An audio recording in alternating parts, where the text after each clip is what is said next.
Right, I just have a couple of short and sweet games. Mainly, they were just a little bit of fun, and I thought I'd share them with you. This really isn't one of my long, serious videos. There haven't been any configuration changes unless copy artifacts new. I can't remember if I had that before. Other than that, nothing, if anything. I will scroll down in case you want the deck list and you're using this video to get it, or scroll up rather so you can see all the lands.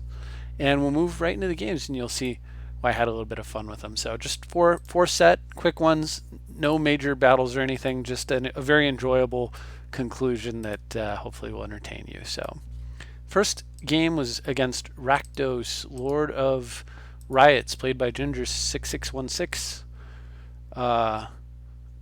Triple six in the name, demon for a commander. That works. So I could have gone Dimer here, and I almost did, but when I drew the second fetch, I figured with the two fetches I can do the tithe trick and I can put an extra card in my hand. And it gives me enough lands where I can sequence all the way out to the Gilded Lotus. So I didn't need to play the Dimir Aqueduct now. I'll wait until it doesn't really disrupt my development. And I didn't play one there, as I would have had to discard a card. That was the other reason. It turns out to be somewhat fortunate. So my opponent Lightnings me and two cards go away, which means that I can quickly first deploy a threat and then rebuild afterwards while my opponent's dealing with that. So that buys me all the time I want. So next thing, we'll go in Painful Truths here. In response, my opponent Chaos Warps his own mountain into a 6/6. And at the beginning of each end step, if a creature died, it destroys a non-demon creature, which means if I chump block with the Thopter, you can kill Breya, which is kind of awesome. So I'm not going to chump, at least not right now. I'll go ahead and take the damage and just get lots and lots of mana on board. So I Inquisition my opponent a Fervor out of his hand. I also needled the Greaves, if you didn't catch that right on the demon turn there. I drew 3 and played my pickup land and needled the Greaves. So I left him with some stuff he can't really cast or do a lot with, but he is smashing me for 6 each turn, and that's not so great. So I'm going to Factor Fiction and see if I can find a solution that doesn't involve maybe playing Breya multiple times or chumping or any of that. And I do. So I find Vedalken Shackles, and thanks to City of Traders to go with it, I'm able to run out tons of mana. And the Gilded Lotus and Lantern, of course, here. This wouldn't have been possible without a combination of 6 additional lands. Shrink his commander into a 2/2 and just steal it, or not his commander, his demon there. And at that point, my opponent, unless he drew something pretty awesome, can't do anything with any of the cards in his hand, and probably is just locked out of the game. So scoops it up. But it was just kind of a cool, quick game. The neat thing was I had Crucible in my hand. No other, bunch of lands here. This is a 33 land deck, and I was just incredibly flooded with mana. But luckily, Breya does a good job of taking advantage of extra lands. And then Crucible, I was going to be able to replay those lands and try to find a way to get a scroll rack into my hand and turn all the lands that I wasn't playing into actual cards. But the game is over long before that. All right, so we move into game 2, and I'm playing against Chase Hope. Now my opponent, I don't know if he realized it, but because a creature died, I think I would have actually had to Morbid my Breya, but then I would have just replayed it and made even more creatures. So I don't think that matters too much. And I kept a 1-land hand with Dimer's Signet because it had such a high payoff and it was going second. Plus I had Force of Will and Confidant and everything. Duress, Inquisition, my opponent, he has nothing but lands and then draws a Regrowth to pick up his very modest card drawing spell. It draws 2 and discards 1 unless you control an artifact for 3 mana. It's not a card I would even play in Breya, but that's fine. So my opponent's playing Tattyova, Benthic Druid as his commander, and I think that is a very interesting commander, actually. That is a commander I might actually consider for the Brawl format if it's legal. Although I think right now there's a better commander in those colors currently legal. Anyhow, so with Dark Confidant supplying additional cards, I pick up a Jace, and I had a Battered Skull to go with the Workshop in the beginning anyway, but I find a second land, which was the last thing that I needed to put it all together. So now I can bash with Confidant and Germ and not worry too much about my life total. I get to run Jace out there. I'm setting up with Jace now. I'm setting up Confidant, so I'm not even going to be losing life or be losing very little. Opponent's playing some more very low quality card draw. This isn't exactly a fair fight. Well, it's fair, I suppose. My opponent shows what he brought to the fight, but it's not equal, that's for sure. Anyway, So I had Jace and then Slay of Hand. I'm gonna take one of the cards. I'm gonna take the one of the cards on top and then put the other one back. I think the card on top that I wanted was Nahiri, or was a land. Cavern of Souls. So I was gonna take Cavern of Souls, dump Nahiri because I don't have red to play it, and it's just not that important right now. I was gonna play that Cavern of Souls and play Breya since I have Force of Will and I can force with something like an Opt that I'm not concerned about losing. And then subsequently, we're back on the Dark Confidant Jace. I mean, it's obviously over already in my opponent's scoops, but it was. I always like to continue to at least think how the next couple of turns could play out. Like, what should I be doing? Because usually, when you're playing, you want to be thinking of your next 2 or 3 plays potentially, and your opponent's next 2 or 3. As far along that line as you're able to project, before it becomes just pure speculation. So anyway, although even then it's good to at least have a guesstimate. So opponent is playing Ezuri and gets a turn 2 Devoted Druid, so not off to a raging start for elves. I could fetch a plains here. I could fetch a white here, but I needed the red for the ready. The ready will do more damage against elves than a single Swords to Plowshare as well.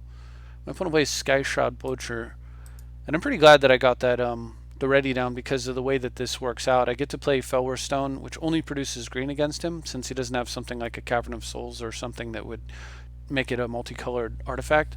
And so I immediately just kill Sky Shroud Poacher with basically a green producing mana source that I don't care much for. When my opponent plays Masked Admirers, which is very difficult to permanently remove from the board, I'm happy that I saved the STP. So I go ahead and deploy Breya here, the ready off the mana source there, and I sit on Swords to Plowshares from Masked Admirers. Of course, I check before I make that move to make sure that I will have enough artifacts to keep the Mox Opal on.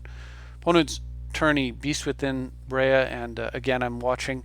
I was hoping maybe he would cast like Rancor or something along those lines. But when he doesn't, I go ahead and just take out his guy.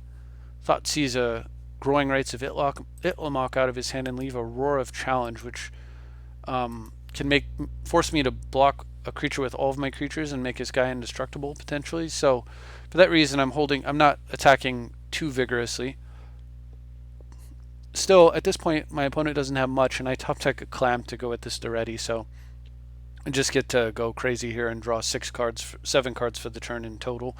I could play a land tax here and draw yet another card since there's 1 island left in the deck, and I can also pick these up later and put them back with the pickup lands, but certainly not worried about it to the extent that I would let the Forbid down at this point in the game. Because I have a Skull Clamp, I go ahead and I was gonna save that Swords to Plowshares, but I go ahead and use it there at the end of my opponent's turn when nothing else happens, so that I can clamp Snapcaster and draw more cards. I take out his Well-Wisher, draw Sword of Feast and Famine for the turn, play a Wasteland instead of using the Wasteland. So one thing you can do with Sword is if you're going to connect with it, you don't Wasteland your opponent and then cast your Sword. It's you play your Sword first, equip it, connect, untap your Wasteland, then activate your Wasteland, unless you have a reason, like if you're trying to dodge somebody playing an instant speed card like a Snapcaster of their own to potentially block, and you want to know about it, then sure, waste first. But otherwise you want to do it the way that I'm sequencing it here, and having seen his hand, I know that I don't have anything to worry about. So I was going to mash him with the Sword of Feast and Famine. I assume I'd take the Forest out of his hand, untap all my lands, waste his Pendlehaven, cast Breya, sack a token, kill his Lifecrafter's Bestiary, equip the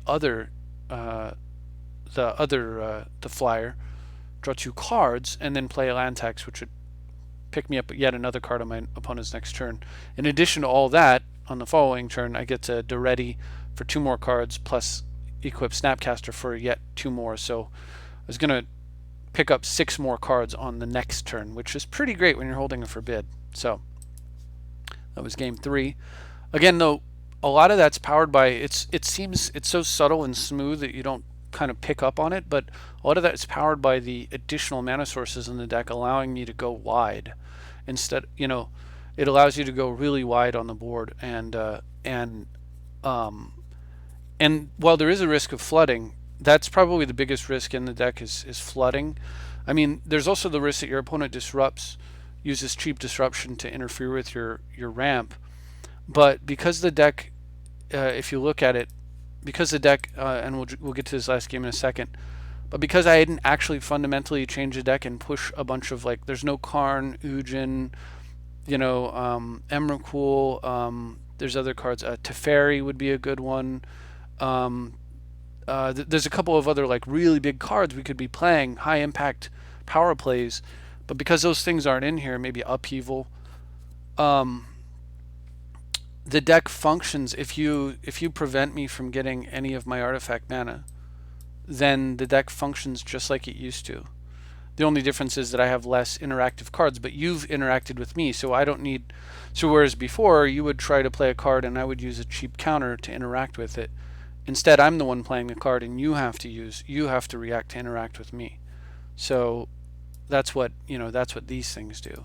So, but on the other hand, if you cannot, then I get to go wide so much faster and make so many better plays, because I have the flexibility to retain a counterspell or do multiple things in a turn where you're developing more slowly.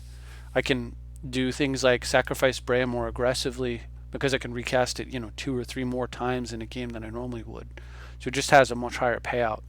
So but yeah, we'll have to keep an eye on whether or not the flood issue ends up kicking us in the butt. And in this last game, you'll see I do get flooded, but it turns out not to matter. This is a pretty fun game. It's kind of the one that inspired me, so I'll slow down a little bit. So I'm playing against Progenitus. So whenever I see Progenitus as a commander, I realize it could be somebody who just loves Progenitus, who has like a serious control deck, but I assume it probably isn't, because I think a serious control deck would select a different commander. So anyway, because I generally assume though control, or they're playing combo, but yet again I think they would probably select a different commander if they were combo than Progenitus. But I'm looking out for those things. But because I expect controller commander, controller combo, I'm thinking not aggro. And so this hand that's got like fast mana and a threat is really good against control and combo, or fairly good against combo, but definitely against control. Not so good against aggro perhaps, but I figure it's gonna be fine. So my opponent did have to mulligan and ends up leading off with a Sandsteps Citadel. So it's got three potential colors of mana on the first turn. I, on the other hand, draw another land. So I've drawn 7 mana sources so far and 1 actionable card, 1 actual playable. For my turn, I draw a second playable, so 2 out of whatever that is, but I actually don't have... Cavern of Souls will not play a Vindicate, and I actually don't have the second color here.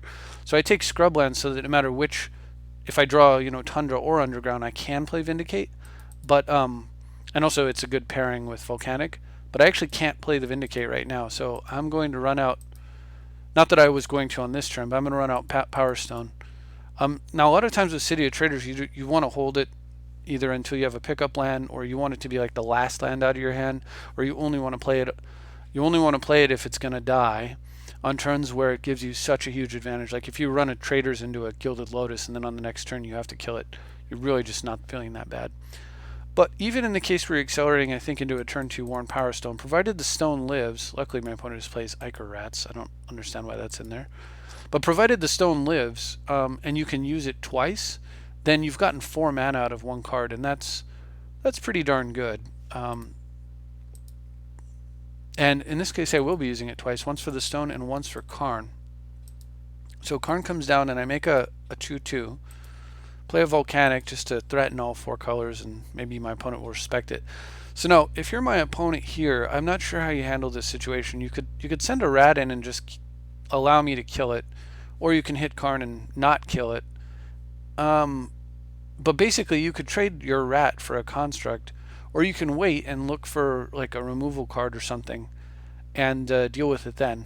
So the wrong answer is definitely to wait, because he can force a trade here, and the construct has so much more potential to be lots bigger in this deck.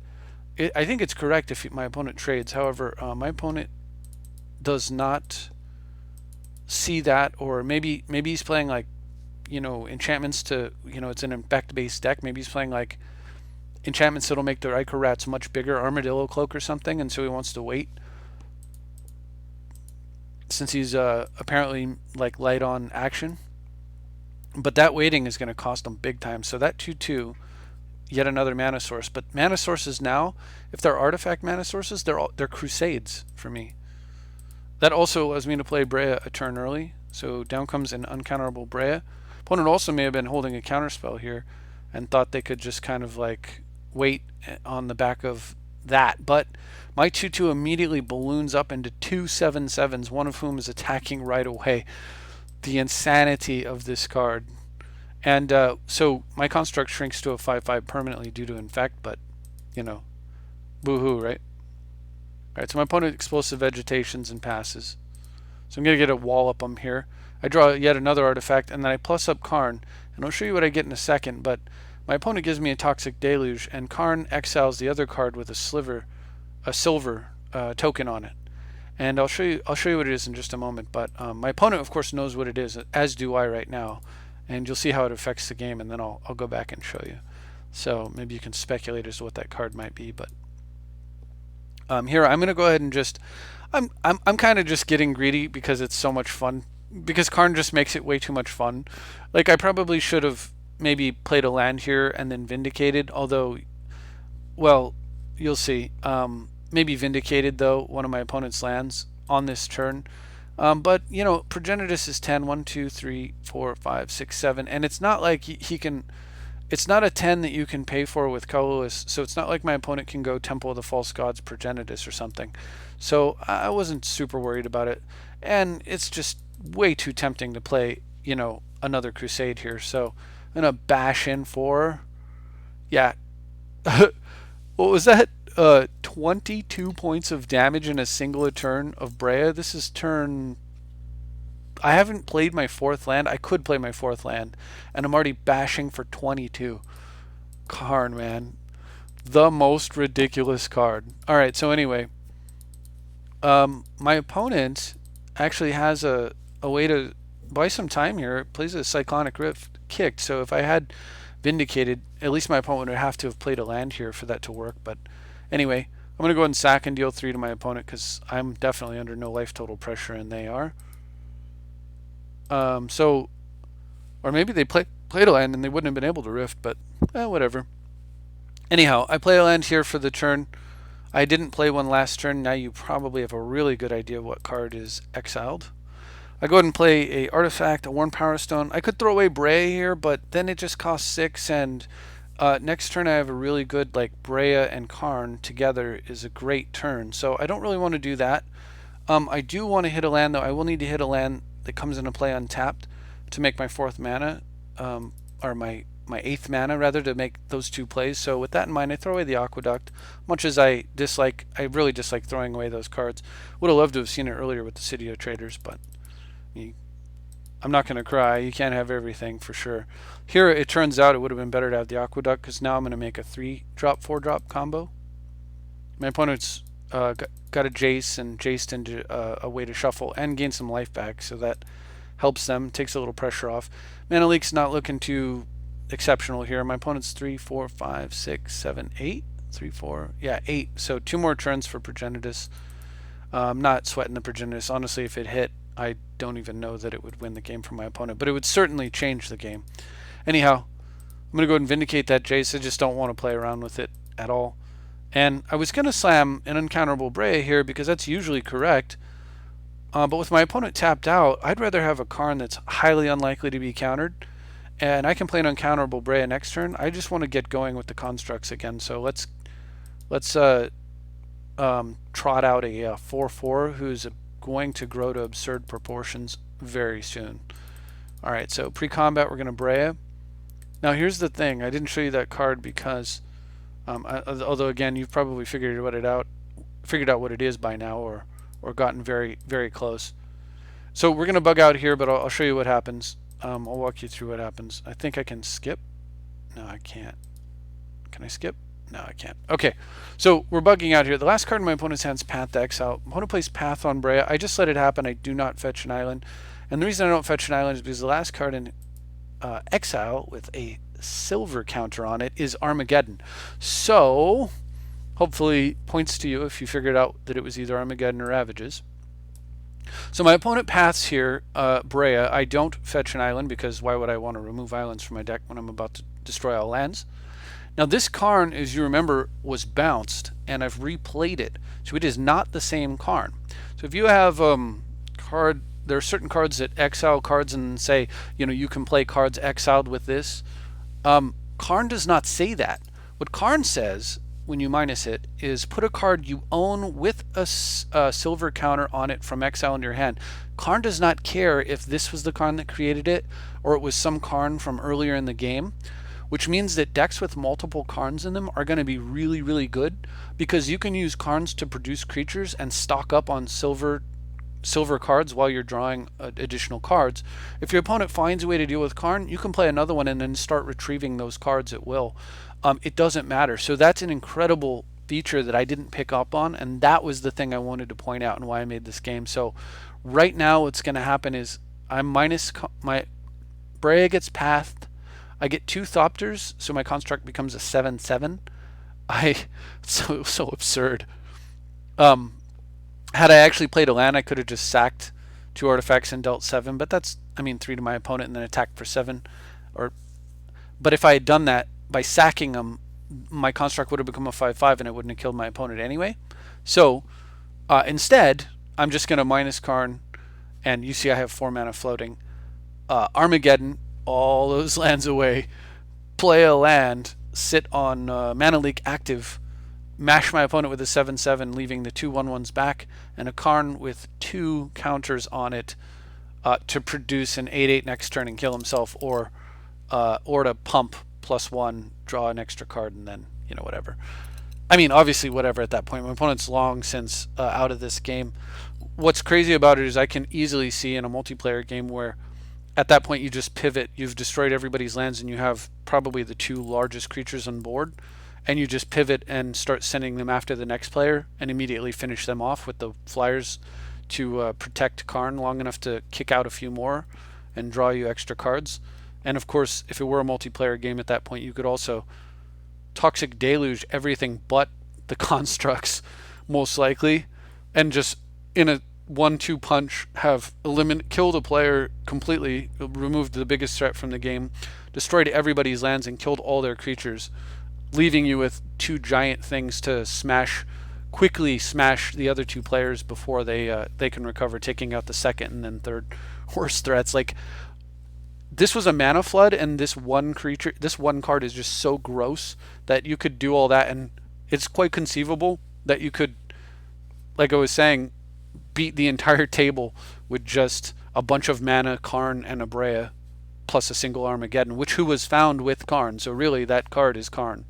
So, Carmageddon is the name of the game. I actually think that seriously, a Carmageddon deck in like Legacy would be the nuts, man. That would be the bee's knees. I honestly am very tempted to put something like that together because it just sounds like a totally different way to approach Legacy that would Legacy hasn't seen in a very long time. That would be possibly amazing, like Swords to Plowshares, Disenchants, Armageddons, Karns, Force of Wills, Counterspell effects, and a bunch of artifact mana ramp, and you just jam things out on the board, slam a Karn, play like 1 copy of Jace, otherwise not worry about it, and then blow up all the lands and call it good, call it a day. You could run Flagstones, Mox Diamonds, Mox Opal. It sounds like a pretty awesome deck, honestly. But hell, in that kind of deck, you could even run the Stoneforge package potentially. So you run Stoneforge, Batterskull, Jete, Feast and Famine. Probably not Clamp because you wouldn't have, there's no Breya. But that would be a sick deck, right? Anyway, quick little video, lots of fun. But now you get to see Karn-mageddon actually in action, and it is as spicy as you might imagine. So hopefully you enjoyed watching that. That's all I've got now. The next one will be more serious. And again, thank you for watching. I'll see you next time.